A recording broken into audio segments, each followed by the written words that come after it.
Hello，大家好啊！今日係2025年12月13號，我係 Anna，去咗葵芳新都會廣場試下呢個72蚊日系西式全日套餐。請大家 like、comment、share 同記得 subscribe 我 channel 啊 ！Let's go！ 中學堂除咗賣特色靚嘅西餅同埋麵包之外呢，有部分門市呢都提供咗輕食餐飲服務。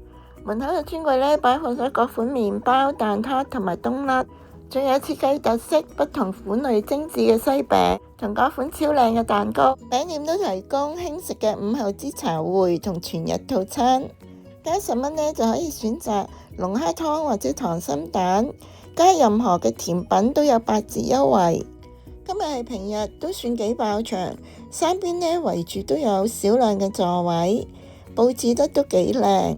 今日經過嚟試下佢大蝦芝士龍蝦汁意粉，凍飲加4蚊，凍檸茶味都正常，係以自助形式嘅大蝦芝士龍蝦汁意粉。蝦呢唔算太大隻，但係有驚喜，蝦呢好新鮮，同埋肉質呢超爽彈，非常之好食。蝦呢有5隻咁多嘅，加埋有色蟹子，波波脆，增加口感。不得不讚呢，龍蝦汁非常之惹味，味道調校得啱啱好。意粉嘅粗幼同火候嘅控制都相當之好，又爽口彈牙，但係又唔會太硬。